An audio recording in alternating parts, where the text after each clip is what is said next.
And many people go through life never getting in touch with their greatness because of the lack of motivation to push themselves, or because they have not found something that they believe to be worthwhile to challenge them.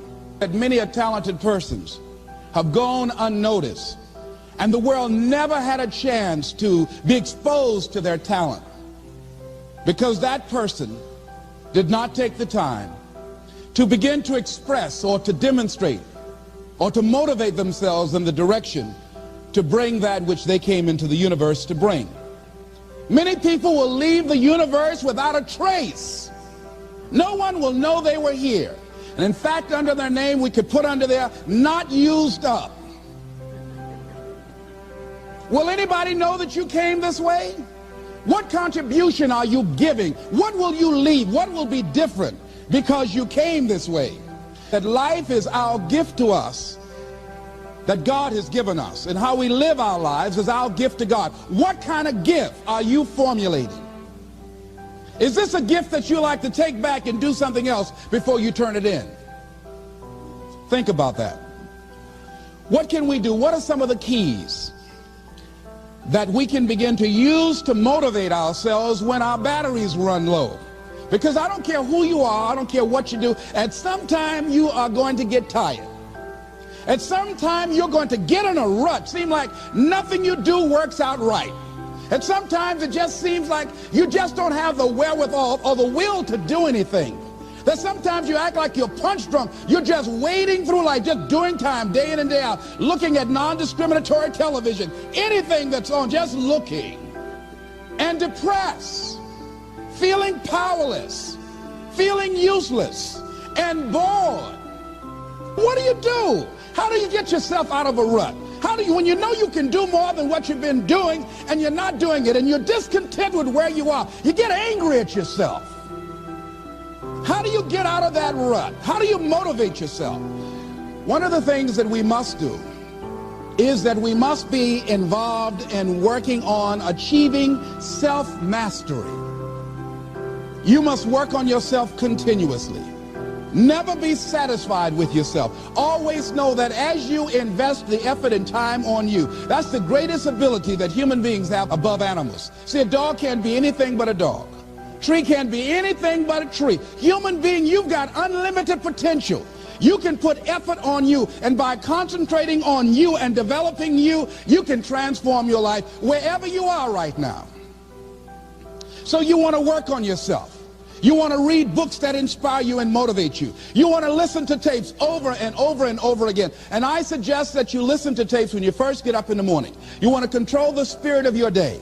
When you first wake up in the morning, your mind is operating at 10.5 wave cycles per second. That's when the subconscious mind is most impressionable. Whatever you hear in the first 20 minutes when you wake up, that will affect the spirit of your day. When you listen to tapes, listen with relaxed belief, believing that this can happen for you. And by listening to them, listen to them over and over and over again, and you will get a breakthrough. You can listen to the same tape for months, and all of a sudden you hear something you never heard before. It'll have a special meaning for you. Or read the same book over again, and you find some special insight. You said, I can't believe I didn't see that the first time.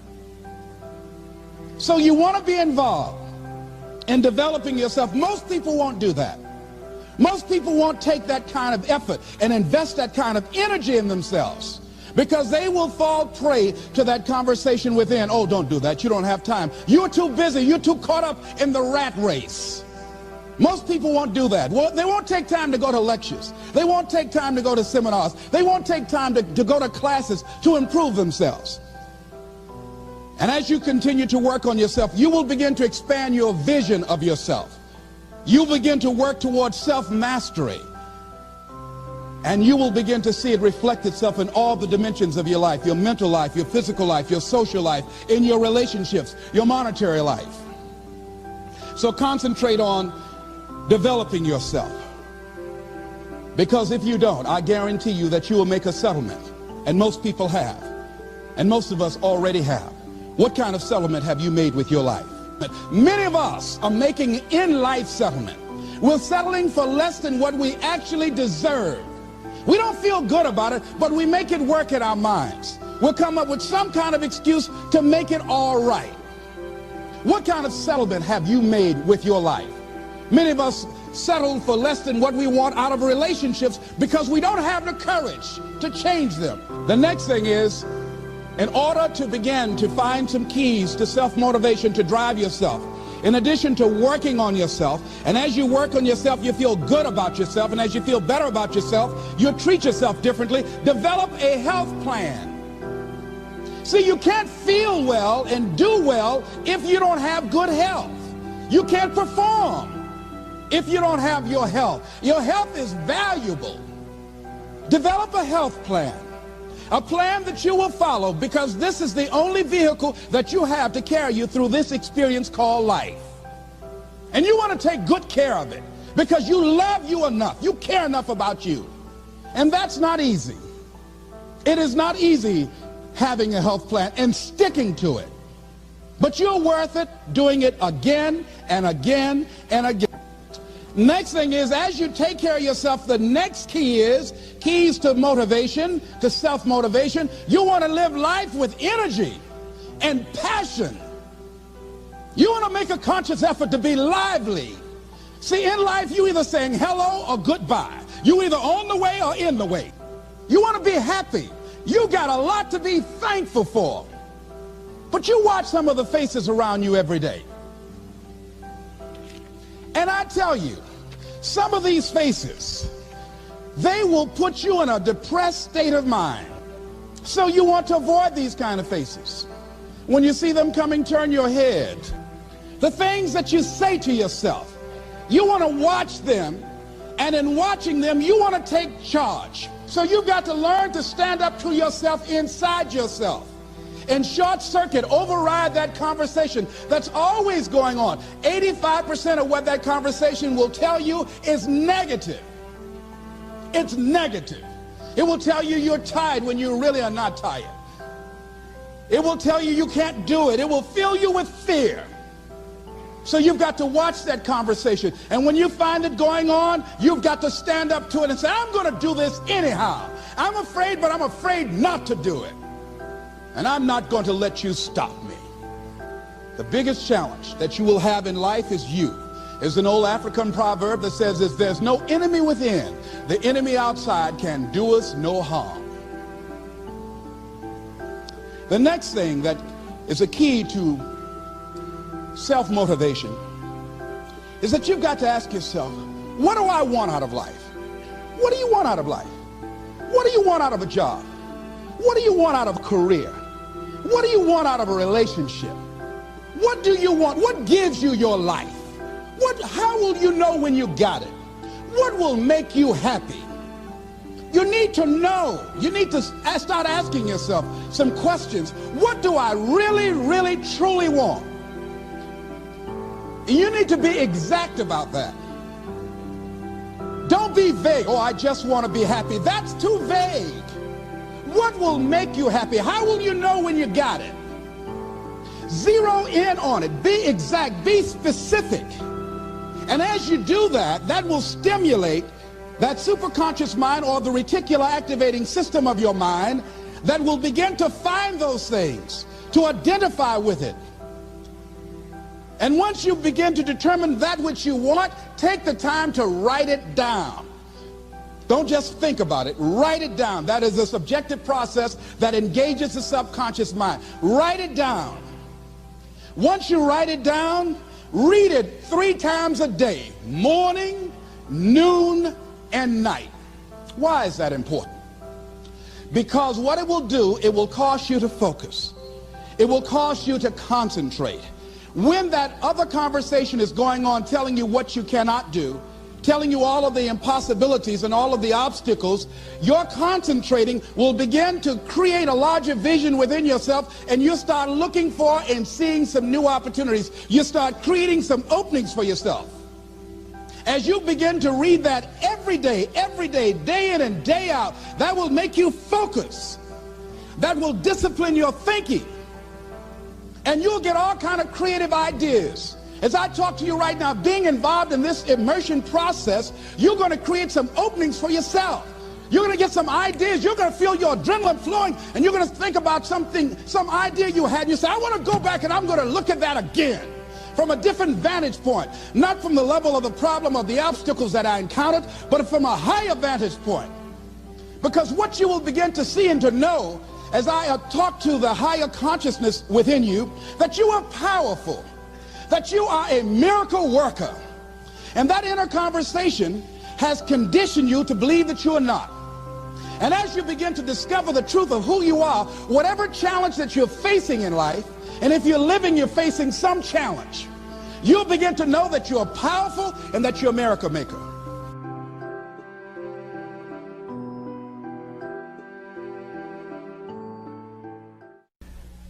Let's look at how we can begin to keep our commitments. Remembering what Dr. Robert Anthony said about results. When you keep your commitments, you're able to produce some different kinds of results in your life. So how can we keep our commitments? And do we keep all commitments? No, we don't. You will not be at 100%. However, you will have a greater percentage rate of maintaining your commitments to yourself, whatever those things might be. If it's going into business, if it's changing a habit that you know that works against you, if it's overcoming self-destructive behavior, if it's retraining your thinking, if it's reinventing yourself, if it's trying to begin to design your relationship differently, all of us have the possibility, by focusing and really harnessing our attention and concentrating on it, we really have available to us the power to honor our commitments in those particular areas. So number one, make it priority. See, no one would go get on an airplane if you thought your chances of getting there to your destination were as good as your luggage. Am I correct? See, and I say the reason that you will reach your destination more times than your luggage will is because the airline, and I'm glad that they do, has made it a priority to move the human beings from one point to the other safely. Not send you off to Boston or someplace with your luggage. So I'm not really upset when my luggage doesn't show up. I'm glad they delivered me because they've made me a priority. See, they have made delivering you to your destination important. So if you want to honor your commitment, whatever you decide that you're going to do, make sure you make it important. Make sure it is priority. Keep it before you. The other thing is, whatever that you want to do, whatever you want to begin to create and beginning to manifest your greatness and strengthening your level of commitment, and it's really exercising your will, find something that you want to do on your goal, one action step, but make sure it stretches you, that it challenges you, but it's doable, that you can do it. This year I decided that I was going to exercise. So I started out doing just 10 setups and 10 push-ups. I know I can do that and not get upset about it. I can do that without thinking. So I started out small. Now I'm up to 50, but if I try to do 50 starting out, I wouldn't still be doing it. So I started doing it in manageable segments. Do that, and that strengthens your will. So my commitment now is strengthened and fortified by the activity of actually doing it. So now I can expand and build from there. When I decided to begin to manage my money differently, and I started saving 5% of my money, then I increased it to 10%, then to 15%. So now I have disciplined myself to live off 75% of my income. I took discipline to do that, but I started watching how I was spending my money. I started keeping a log and following myself. So you want to begin to find something that is manageable, that you know that you can do. The next thing, in beginning to keep your commitments to yourself, have some friends that will hold you accountable, that won't let you off the hook, that won't tolerate anything less than the best from you. People that will support you in this new way of being, in this new state of consciousness. The other thing is important is have a contingency plan. See, many times when you make a commitment to do something, there are some other variables that will happen that you can't control or you perhaps did not think about. So you want to have some other plans going on. You want to become creative. See, most people don't keep their commitments because when something goes wrong, they just stop. They don't have a contingency plan. So they don't know what to do next. Start being creative. If you challenge yourself, many times we say, I don't know what to do, and I always ask myself, but if you did know what to do, Les, what will it be? That activates another part of my mind. I start thinking about the possibilities and just experimenting. But many of us just stop dead in our tracks. I don't know what to do. You do know what to do. You've got genius in you. Challenge yourself, push yourself, make yourself come up with something. Use your imagination.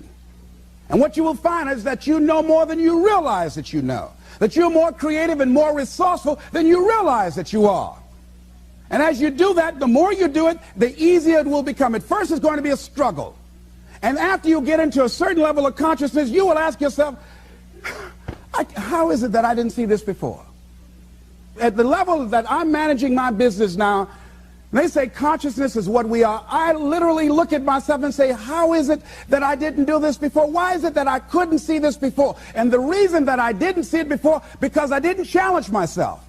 I didn't put myself out here. See, the reason that most of us go through life never discovering our true greatness, literally walking, breathing corpses, the uncommitted life isn't worth living. Why? Because it doesn't produce anything. See, you only make things happen. Your life only counts. You only make a difference when you are committed. When you make a commitment with your life. That's the people that make a commitment with their lives. The people that make a commitment to their customers. The people that make a commitment to their families, to their relationships, are the people that make the greatest impact in life. What is commitment? Commitment is the salesman who says, look here, I'm going to make $1,000 today and I'm not going home. You can turn the lights out. The janitors could be here running the vacuum cleaner. I'm not leaving here till I do it. I used to be a door-to-door salesman. I had X number of TVs. I had a minimum amount that I knew I had to sell every day in order to provide for my mother, who was ill at the time, who had lost her job at the M&M cafeteria because of arthritis. And I said, I'm going to go door to door, and sometimes I would not come home until 1 o'clock at night, knocking on people's door, people closing. What do you want? Would you like to buy a nice working month's television set, no money down? No. What about an Emerson TV? No. Thank you very much. Do you know anybody else that would be interested? No. Thank you very kindly. Knock on another. Hello. Would you like to buy a nice working television set, no money down? No, get away from our door. Thank you very kindly. Do you know anybody else would be? Yeah, my cousin, he lives 2 doors down. Thank you very kindly. I tell him you sent me.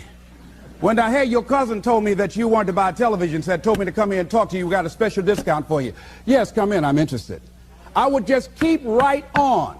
I would not go home until I did it.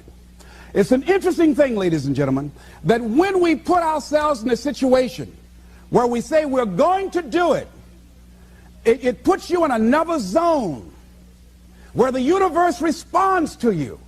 When you have that kind of consciousness, see, the universe responds to the man or woman that refuses to be denied, because that is your commitment.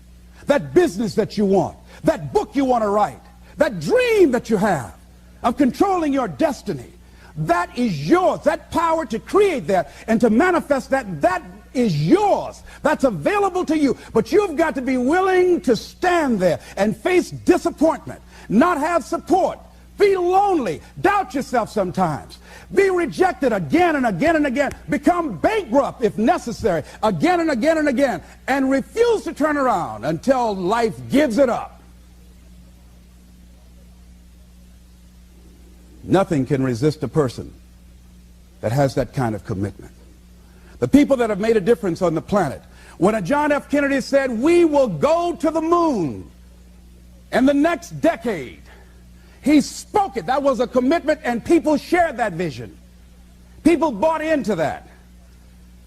We've had all kinds of examples in history where people have made declarations, who have committed their lives to bring about a difference. There are people who are taking a stand today against hunger. I guarantee you it will be a part of our past at some point in time. Someone took a stand against polio. It no longer plagues us as it once did, because someone said, it is my commitment to eradicate it from the face of the earth. Someone made the commitment. The reason that we're here and enjoying the democracy that we have, someone made a commitment that whatever is required If it means that I die, I remember Paul Robeson, here I stand, for I can do no other. And that's how you must be. Commitment means standing up for your life. It means honoring yourself. It means beginning to say and to see and recognize your alignment and oneness with the universe, and that you are a channel for life to express through. And we short-circuit it with anger. We short-circuit it with fear. We short-circuit it with envy. We short-circuit it by being lazy or apathetic or giving up easily. Why? We say, oh, it's too hard, it's too hard. We don't challenge our spirit. Ladies and gentlemen, there's nothing as powerful as the human spirit. You can't destroy it. You can pervert it, but you can't destroy it. I was reading Man's Search for Meaning by Viktor Frankl. What a powerful book. I'm reading it now for the 7th time. And he gives so many graphic examples of the power of the human spirit. And so what are some of the things that can fortify us and give us the kind of inner strength that will allow us to forward ourselves into the future by manifesting our commitments? Number one, commitment means in some cases going back to school, getting some training, sitting up in classes with people younger than you, putting yourself in a position where you don't know and that is awkward and uncomfortable, but because of your commitment to develop yourself, or to go back to school to get a high school diploma or to get a college degree, that it doesn't matter, feeling dumb and saying, what am I doing here, sitting up in some boring class? Commitment could mean a lot of things. It could mean that you begin to go back. You got to back up sometimes. It means to back up and not give up, to regroup, back up and regroup and come back again. Because life has waylaid you, because you got knocked down. I know when I was working on my dream, there were times I lost my house at one point. I lost my car. I was broke. My credit was bad. I was sleeping at different friends' houses on their couch or on the floor. There were times, months, that I slept on the floor of my office and got up early and dressed before my staff got there to give them the impression that I got there early before they did. And we all pretend not to know what we knew, that the boss was staying in the office. So we never talked about it. But I refuse to give up on my dream. And what happens, they say, you know, in the prosperous years, you put it in your pocket. In the lean years, you put it in your heart. It makes me appreciate it even more. Even more. I wouldn't trade it. I wouldn't trade it for anything. The disappointment, the pain that I've gone through by keeping the commitment. Keeping the commitments that you have might mean taking a stand that's unpopular. Something was said one time. When you take a position, it says, cowardice asks the question, is it safe? Politics asks the question, is it popular? But conscience or commitment asks the question, is it right? And see, most people rather operate from the first two. Is it safe for me to take this position? I remember when I was a state legislator, I saw guys and women who believed in legislation very strongly, but because the Speaker of the House said, we won't go with that, they backed down. And they felt bad about it. They wouldn't take the position because they didn't want the Speaker of the House to be angry at them. They wanted to be all right with all of the rest of our colleagues. See, it takes a great deal of strong courage and commitment on your part to step out a line. You know, Henry David Thoreau says, if a man doesn't keep pace with his companions, perhaps he's listening to the beat of a different drummer. Let him dance to the music that he hears, however measured or far apart. When you are committed, you're dancing to the beat of a different drummer. Don't expect people to understand you. Don't expect it to make sense to anybody why you've got to do this. Why you have got to go. Why you leave. This is a good job. I'm going. They pay you well. I'm going. You just a few years from retirement. I'm going. Why? I don't understand. You don't have to. Work. Here's what I suggest. Number one, that does happen. So take total responsibility for it. Just own it. Don't make any excuses on why you gave in. or why you didn't come through. Just own it and face the flak, whatever it is, and stand up inside yourself. Next thing is, assess the situation. How did you get here? What happened that you broke down, that you had a breakdown and you surrendered? What happened? What was going on? See, when I used to go on a diet, and I no longer do that, I've made a commitment to a healthy lifestyle. I used to eat up until 12 midnight on Sunday. Anything that wasn't moving. And on Monday, I would get up and eat a fruit, light fruit breakfast, and for lunchtime, I would fix some broiled chicken and meticulously peel the skin off and eat the chicken, and then eat the skin.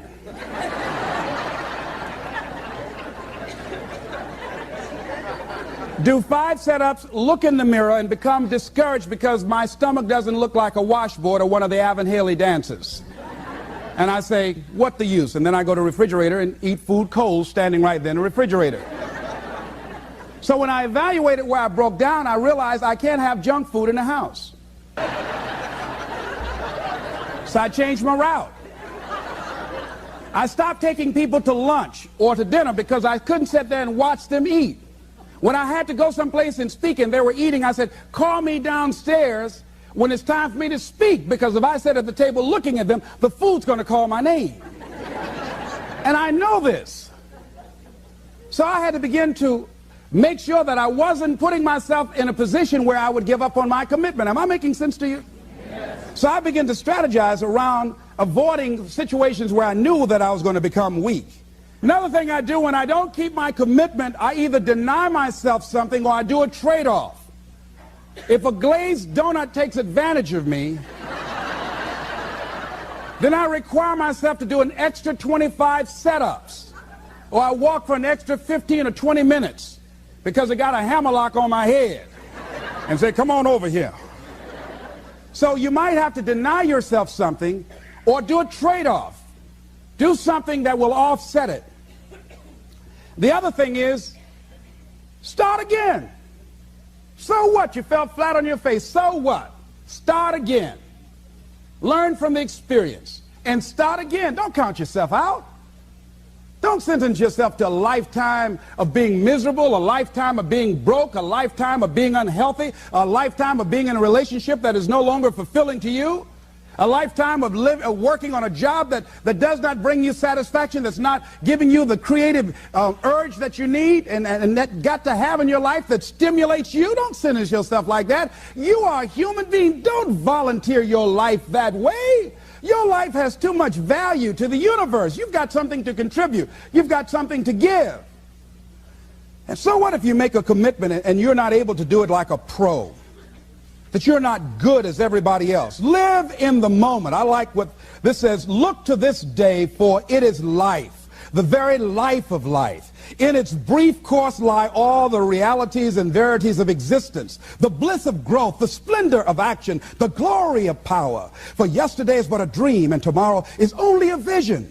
But today well lived makes every yesterday a dream of happiness, and every tomorrow a vision of hope. Look well, therefore, to this day. See, if we just start enjoying where we are, if we make that kind of commitment to enjoy where we are, to experience the experience of life where we are, to do all we can right now where we are. Forget about the mistakes yesterday. Forget about all your failures yesterday. Forget about what you don't have. That's not important. Only thing that we have is right now.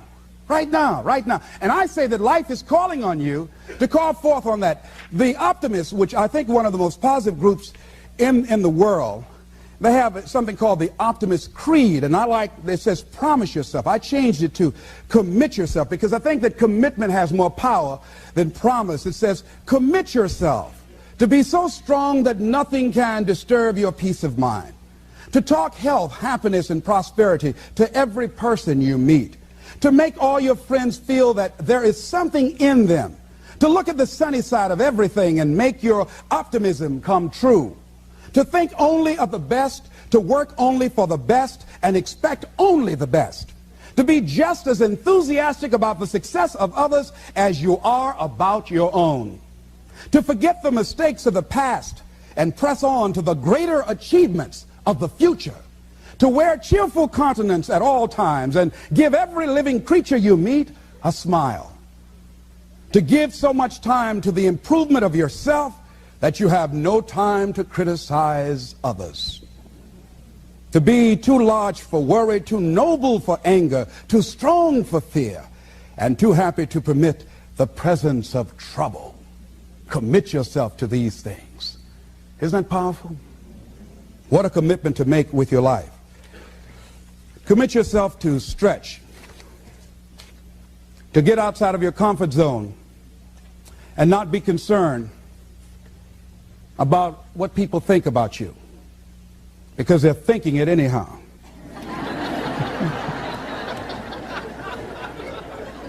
Don't worry about what they will say. They're already saying it. So what do you care? Decide that your life has so much meaning to the planet. Decide that you have something to give. That's why you're here. See, you didn't just show up. You brought something here. You're on a journey. You have a destination, mission to achieve, to do, to implement, to perform, to experience. Decide to commit yourself to be an adventurer in life. Look out on life around you. Look within yourself and say, where is it in my life that I need to make a commitment right now? Where is it? That it might be for your health. It might be to be a happier person. It might be to make a difference in your community. It might be that. Where is it? I say that commitment shows up, and the man or woman who has some idea, some dream that they've been nurturing within themselves, and no one believed it, no one saw it for them, that they weren't masters at it, they weren't experts at it, no one would build a statue and ever call their name and recognize them. They never made it to the front page of the newspaper, but they had something that was theirs, something that was their baby, something that they loved and they believed in, and they just did what they could with what God gave them with their dream. Commitment shows up, and people that are willing to give themselves a chance, who look at their lives, look within themselves and say, I know that this just cannot be it for my life. I know that there's something I'm supposed to do. I don't know right now. Or maybe you do know. Maybe you do know, and you've talked yourself out of it. And I understand that. Because I'm late. No. Everything happens as it should. I got the courage to step out, to become committed. I was seriously not serious before, and I decided, it took me some time to build up the courage to become committed because it frightened me. So I understand wrestling with it. I wish I could tell you I've been doing this for 20 years. I haven't. I'm just glad that I decided to become committed before I left here. And wherever you are, decide that you're going to commit your life now, and let it show up in your contribution. Let it show up in what you have to share. And whatever commitment that you make, honor your commitment as yourself. Honor your word as yourself. Whatever you put out there, do it with what you've got.